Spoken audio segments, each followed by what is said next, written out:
días, amigos de los tiempos, bienvenidos a una nueva transmisión. En este momento nos encontramos, con personajes característicos. ¿Por qué? Porque en este momento, en este día en especial, 29 de agosto, se celebra el Día del Videojuego, Día del Gamer. Pero a ver, para entrar en un poquito más de contexto, por este lado nos encontramos con Pablo Mauricio Bustamante, docente universitario y videogamer. Coméntanos un poquito más acerca de la historia, la relevancia que los videojuegos con el paso del tiempo han ido adquiriendo. Extra cámaras ya comentabas un poquito de que un juego no necesariamente tiene que partir de una historia, que va mucho más allá.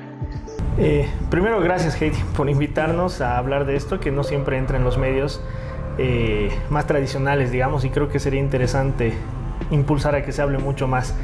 Mira, la historia de los videojuegos se remonta hasta hace ya muchas décadas, ¿no? Y en los años 60 se empezó a trabajar, a experimentar con el tema del entretenimiento electrónico, ¿no? Primero no a través del videojuego, sino usaban osciloscopios, usaban algún tipo de recurso que les permita generar algo de entretenimiento, ¿no? ¿En qué momento surgen los videojuegos? Cuando surge la palabra videojuego es cuando este entretenimiento se acopla con una pantalla. Eso sí o sí es necesario para que sea un videojuego y no un juego electrónico, que ahí está la diferencia, ¿no? En los años 60 surge de la mano de las universidades, es donde se empieza a experimentar, y esa es una historia que va a seguir recorriendo hasta ahora, que siempre las universidades están experimentando con juegos, etcétera, para tratar de explotar lo máximo posible la parte electrónica. Y van a expandirse a lo largo del mundo, ¿no? Con las consolas que ya son como las más clásicas, y probablemente la primera, la más exitosa comercialmente hablando, es el Atari, ¿no? ¿Ha habido consolas anteriores? Sí, pero el Atari ha sido la que realmente ha puesto el dedo de aquí han surgido los videojuegos de manera comercial. Esa expansión dura hasta más o menos los años 80, principios de los 80, del año 82 surge una debacle, o sea, se cae el mercado de los videojuegos por un problema de una crisis que ha habido por la calidad de los videojuegos, y el año 85 renacen de la mano de Nintendo, ¿no? Que desde Japón trae una revolución que sería el Nintendo Entertainment System a este lado, el Famicom para Japón, que es una consola que rompía un poco los esquemas y que además tenía un plus, que era el sello de calidad que le daba Nintendo. Es decir, se aseguraba que todos los juegos que lleguen a esta consola tuvieran cierta calidad mínima para poder ser comercializados. Y de ahí para ahora no ha parado, esto ha ido creciendo. Han llegado los 3Ds en los años finales de los 90, los 2000. Luego de eso hemos entrado a otros escenarios de tratar de llegar al realismo. Luego algunos se han cuestionado que si un videojuego tiene que ser realista o no. Yo soy muy de la filosofía, hay muchas filosofías, pero yo soy muy de la filosofía del ámbito de Nintendo, donde prevalece toda la parte del cómo se juega por encima del cómo se ve. Me gusta que se vean bien, pero creo que es más importante que la parte del gameplay esté bien pulido para que el juego sea atractivo y agradable, ¿no? Específicamente en Bolivia llegan en los años 80, en los que para ahora los ya mayores los conocen y recuerdan como los tilines, que en otros lados del mundo se les denomina arcades, que eran esos salones donde había los arcades, ¿no? Que eran los dispositivos súper grandes donde jugábamos distintos videojuegos en los 80s, 90s. En los 90s el más popular fue Street Fighter, por ejemplo, ¿no? Y vinieron a sustituir a los pinballs, que de ahí viene su nombre de tilines, en realidad del sonido del pinball, de la campanita, ¿no? Y así es como han llegado a Bolivia, ¿no? Y hace rato también comentábamos que creemos a veces que en Bolivia no hay desarrollo de videojuegos, ¿no? Y creo que por eso es importante hablar de que sí lo hay, evidenciar que también es, porque los videojuegos es uno de los mercados más grandes a nivel mundial, el más grande legal realmente, es el que más dinero mueve y es una posibilidad laboral real para muchas personas, especialmente en países en vías de desarrollo. En México tiene una industria muy grande vinculada no solo al videojuego, sino a la tercerización de animaciones, etcétera, para videojuegos, y es una oportunidad laboral también aquí en Bolivia, ¿no? ¿Por qué crees que se debe eso que mencionas, ¿no? Que en Bolivia no hay tanto el reconocer, si bien existen algunos videojuegos que tal vez la población no los conoce o tampoco conoce la existencia de que la carrera de desarrollo de videojuegos también existe acá en Bolivia, que hay y que muchos creadores existen y que están en este momento acá en Cochabamba, en Santa Cruz, en muchas partes del país? Mira, yo creo que eso se debe a una de las cosas que decía al principio, ¿no? Tenemos una mentalidad muy tradicional muchas veces, entonces cuando vemos oportunidades laborales las vinculamos con las carreras más tradicionales que existen, ponle derecho, medicina, etcétera. Entonces cuando algún loquito dice yo quisiera hacer videojuegos, pues lo tildamos de loquito, ¿no? Es, ¿qué vas a hacer? ¿No? O sea, te vas a morir de hambre, aquí no hay eso, ¿no? Entonces, ese tipo de limitaciones que tenemos al momento de interpretar que la realidad es muy diversa hoy en día y que las personas pueden acceder a diversas maneras de interactuar y de tener una economía diferente a la tradicional, hace que muchas veces no lo evidenciemos como un espacio laboral real. Es más, incluso hablamos del gamer como si fuera un vago que solo juega. Y en realidad no. Hoy en día, o sea, gente que tiene ahorita mi edad, yo soy de la generación millennial, somos personas que han jugado cuando éramos niños y seguimos jugando hasta ahora, ¿no? Por algo es la industria más grande a nivel mundial. Entonces ya no es algo que lo hacen solamente los niños vagos que no tienen nada que hacer, es algo que se ha vuelto muy común en todas las generaciones y en todas las capas sociales, ¿no? En todas las distintas clases sociales se juega de una u otra manera, y con el dispositivo como el celular eso se ha popularizado todavía más. Entonces yo creo que es un poco la mentalidad tradicional la que todavía nos hace cerrarnos a esas posibilidades que tenemos. Claro que sí, bueno, por ese lado que también nos decías que rompe ya el tema de las generaciones que actualmente se organizan acá eventos. Nos encontramos también con Dainé Guerra, ingeniera informática y videogamer, pero también, si es que la reconocen ahí con su polera de streamer, una mujer destacada dentro de los videojuegos boliviana. Por favor, Dainé, coméntanos acerca de todo lo que hay, el proceso detrás de los videojuegos, desde tu experiencia, desde cómo lo vas jugando, desarrollando. Claro, otra vez un gusto por invitarnos. Yo les puedo dar una experiencia desde muy pequeña. Yo he jugado desde antes de saber escribir, eso le digo a Pablo. Yo jugaba en los sistemas de OS, que son sistemas antiguos, de hecho las primeras computadoras comerciales también, ¿no? A mí y mi familia, gracias al cielo, nunca me ha prohibido experimentar con cosas, ¿no? Porque sé que algunos tienen esa mentalidad de que no juegas, que te haces perder el tiempo, que te vuelve tonto, ¿no? Como que hay eso. Pero mi padre y mi madre siempre han apoyado estos gustos que tenía, especialmente por la tecnología. Entonces, llevo involucrada desde el inicio, ¿sí? Desde que yo tengo memoria.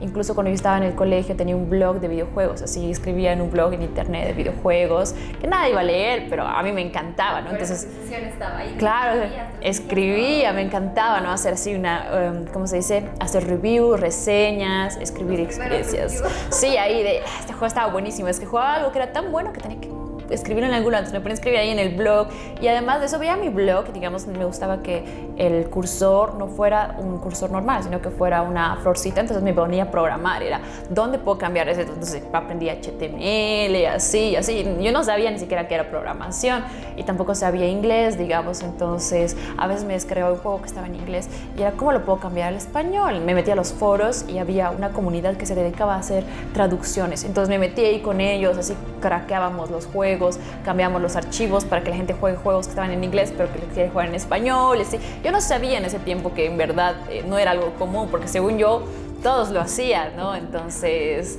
yo no tenía esa mentalidad como que otras personas tenían, ¿no? Ya cuando más adelante me di cuenta que era muy extraño todo lo que yo hacía en esa época, que era como del colegio, que no era algo tan bien visto, así jugar, que era, ay, juegas jueguitos, ¿no? Era como que algo más criticado. Claro, en un inicio era más tachado, como que incluso el tema de las mujeres, muchas chicas, yo también recuerdo que se escondían, no jugaban ciertos videojuegos, pero decían, no, yo no juego, es para chicos. Mira, de hecho, cuando yo hice la investigación de videojuegos para mi tesis hace ya bastantes años, una de las cosas que se hablaba mucho era del sexismo en los videojuegos, ¿no? O sea, de esa división que había de los juegos de varón, los juegos de mujer, ¿no? Y era como, no, es que los juegos de mujer tienen que ser que el de Barbie, que el de los vestiditos, que el de las tortitas, etc.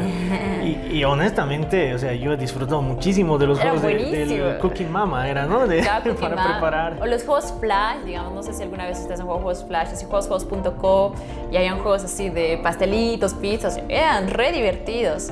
Y como que la DAI hace de streaming disparando. Entonces, eso es algo muy bueno que creo que los videojuegos han roto, ¿no? Esa idea de este juego es para hombres, este juego es para mujeres, ¿no? O sea, ahora es un juego para el que quiera jugar. Claro, en este punto ya no hay esas divisiones, o sea, incluso si sale un juego nuevo de, yo qué sé, de Barbie, ya no lo tachan así como para mujeres, sino eso, sale un juego y punto, ¿no? Juego de simulación sale y es un juego de simulación, punto, ya no está ahí como que categorizado como juego de chica, juego de chico. Sí, ha sido algo, como dices, al inicio las mismas personas tenían como que miedo de expresar ese gusto, ¿no? Por estos prejuicios que había, por estas ideas que tenían de que era una pérdida de tiempo y tal.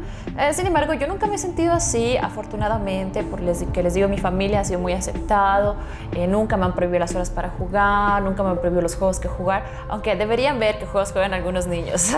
Sí, para algo hay categorías. Sí. No es ahí un adornito, hay juegos que son para adultos. Eso es algo igual que no entienden las personas, piensan que es juego para niños y punto.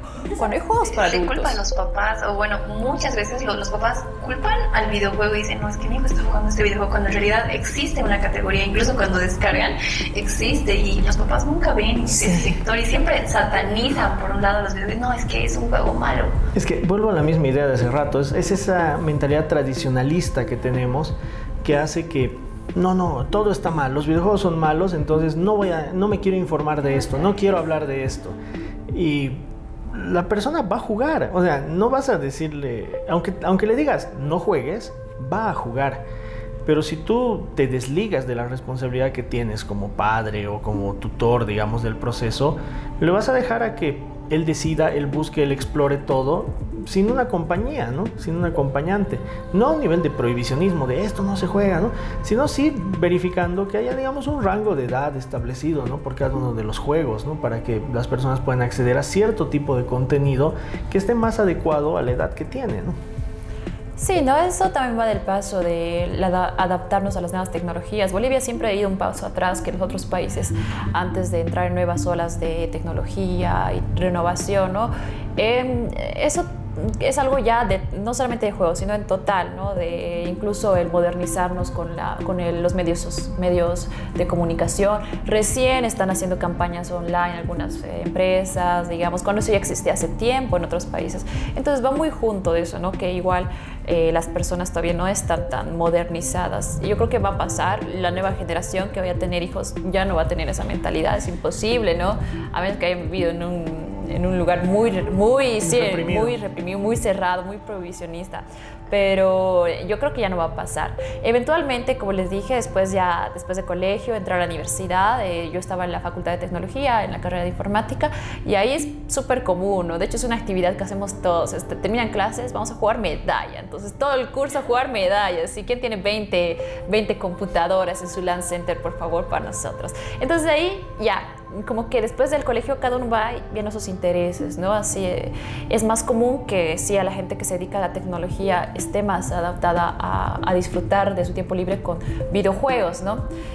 Porque igual el videojuego va muy de la mano de la tecnología. No puede, si bien tiene como que contribución de otros artes, desde la narración, que es más literatura, historia, algunos juegos, las gráficas, que es algo más visual, creo que el videojuego se caracteriza por eso, ¿no? Por ser un entretenimiento digital. Entonces, claramente para los que estamos más involucrados en tecnología es algo más común, es algo más casual, ya no lo vemos raro. Entonces, ya ahí, considerando todo eso, de que además de que es un hobby, ya tenemos las herramientas en algunas carreras para poder empezar a crear nuestras propias cosas, ¿no? Nuestros propios juegos, porque yo igual alguna vez hice juegos, me encantó para mí misma, ¿no? Así, porque el juego más fácil que puedes hacer es a veces un simulador. Entonces ahí puedes hacer un simulador de una historia, que es así súper fácil, creo que lo pueden hacer con los conocimientos más básicos. Y igual, mi comunidad de programadores tratamos de hacer eventos, de dar clases para que más personas se metan, ¿no? Porque yo creo, y todos los que estamos en el área de programación, creemos que programar debería ser para todos.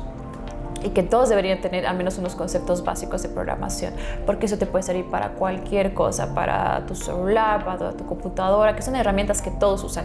Y es imposible que alguien trabaje en el celular sino con una computadora, ¿no? Ya nadie hay, creo que simplemente hace... No, es que la programación se ha vuelto como un nuevo lenguaje que cada vez se está volviendo más común y más requerido en todas las áreas laborales, ¿no? Justo ahora estoy trabajando en el tema de inteligencia artificial. Y va totalmente de la mano, ¿no? O sea, poder aprender a programar. Y eso es algo que, de una u otra manera, el momento en el que tú empiezas a videojugar, te lo vas a cuestionar. Y vas a decir, ¿cómo se hace esto? O sea, ¿cómo se logra hacer esto? Yo creo firmemente y sigo creyendo que los videojuegos son un escenario de aprendizaje, de mucho aprendizaje, no solamente por la historia que te da, sino por cómo están construidos, ¿no? Hace rato Dai decía el videojuego es, ¿no? Y quería darle un concepto, ¿no?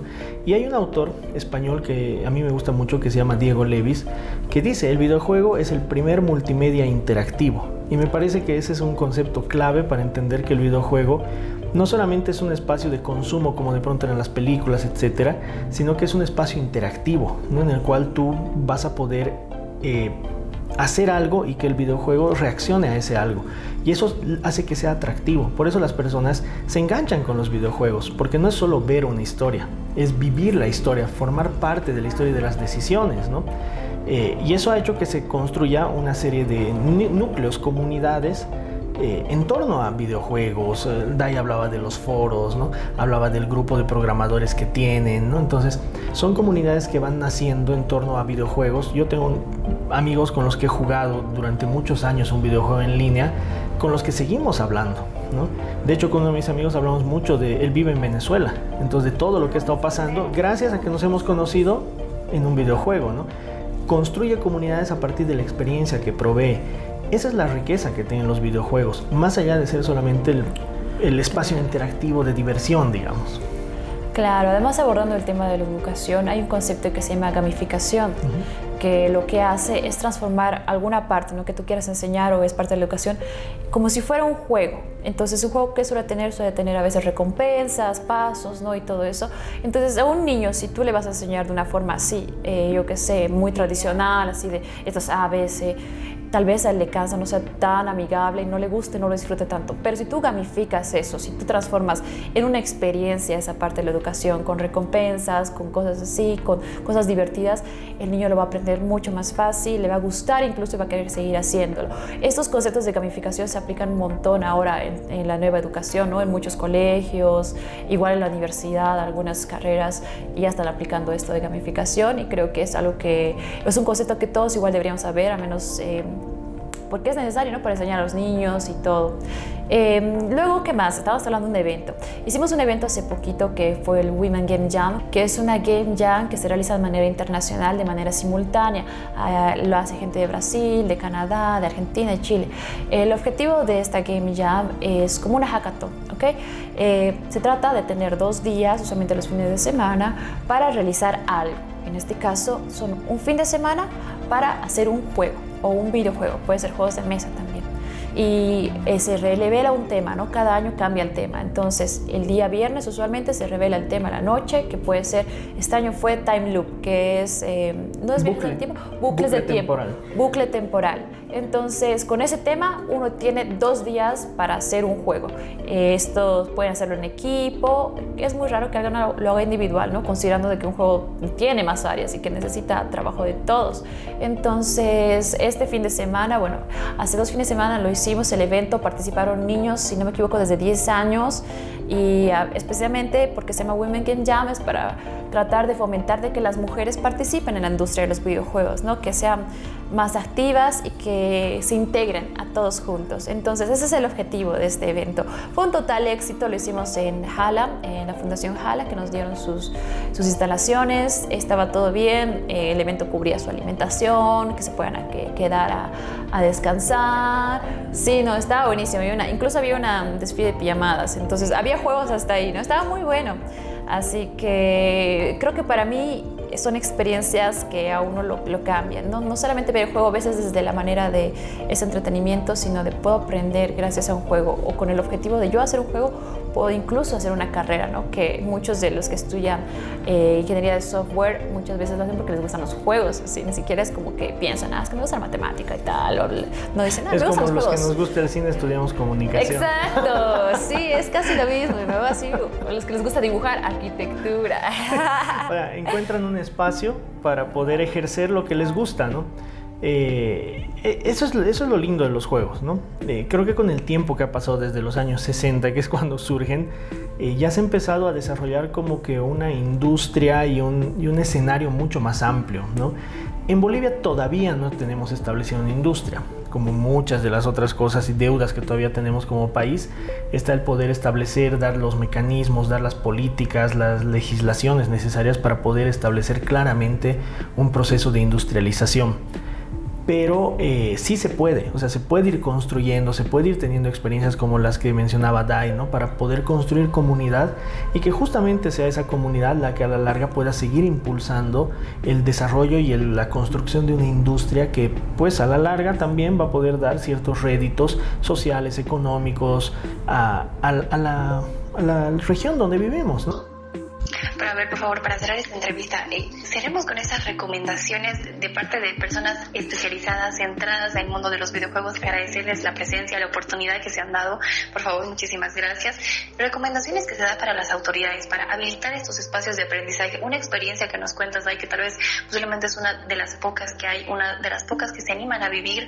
Recomendaciones para que las autoridades tomen en cuenta y se generen más espacios de aprendizaje que son juegos lúdicos, dinámicos, experiencias que la gente, que los chicos van viviendo.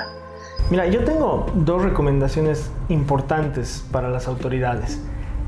La primera de ellas es creo que hay que salir de las dinámicas que sean netamente políticas, discursivas, ¿no? Así como vamos a organizar un concurso de juegos para hacer juegos acerca del mar. No, hagamos una sesión de juegos para organizar juegos en torno a, por ejemplo, hablar sobre la situación de los jóvenes. Entonces ahí ya le dejas el tema particular a las personas, ¿no? A que ellos decidan. Y la segunda es deshacerse un poco de ese lastre que todavía tenemos como sociedad, de ese tradicionalismo de que todo lo tradicional es bueno y las cosas innovadoras son malas. No es así. Ni todo lo antiguo es bueno ni malo, ni todo lo nuevo es bueno o malo. Tienen sus matices, tienen sus grises que son importantes conocer. Y ocultarlo bajo el tapete no es la manera de conocerlo. Hay que evidenciarlo para que podamos a partir de eso recién construir sociedad, ¿no? Por favor, Dai. Y a mí me gustaría que también pudieran crear espacios, ¿no?, de aprendizaje, como hay veces que tienen clases gratis, digamos, para los chicos que quieren aprender a tocar guitarra, ¿no?, tal, que creen estos espacios para aquellos que les interesa la programación, como que los juegos de una manera un poco más, como si ellos no lo vean tanto como el entretenimiento, pero un poco más educativo, ¿no? Entonces, pero que nos brinden de estos espacios, de las herramientas, ¿no? Porque muchas personas tampoco pueden entrar a todo este mundo porque no tienen los recursos, no tienen una computadora. Hay muchos que incluso en la universidad, cuando yo estaba estudiando, no tenían una computadora, pero iban a aprender así al internet, ahí iban a practicar, o en sus hojas simulaban sus programas, ¿no? Entonces creo que brindarnos estos espacios podría ser una gran diferencia. Eso y la difusión. Creo que he visto que últimamente sí hay muchas más iniciativas y eso me alegra muchísimo. También sería bueno difusión, ¿no? Que esto alcance al mayor número de personas, que se enteren de que hay proyectos en los que pueden aprender o participar y que involucran los juegos, ¿no? Que yo creo que hay muchas personas a las que les interesaría. Claro que sí, nuevamente agradecerles por la oportunidad, por el espacio que se han dado. Muchísimas gracias. Estos son recomendaciones y consejos que se dan más que nada para revalorizar y tomar en cuenta que los videojuegos van mucho más allá de tal vez el encasillamiento que se le ha dado tradicionalmente. Esto va más allá de romper fronteras, vivir experiencias únicas, como Dai nos comentaba, conocer un poco más de la historia, cómo es que empieza, como nos comentaba el docente. Estas son referencias, invitaciones para ir mucho más allá de netamente sentarse en una pantalla y conocer, investigar, vivir nuevas experiencias. Eso obviamente se hace con los videojuegos y la curiosidad de las personas. Esta información la han visto acá en Los Tiempos.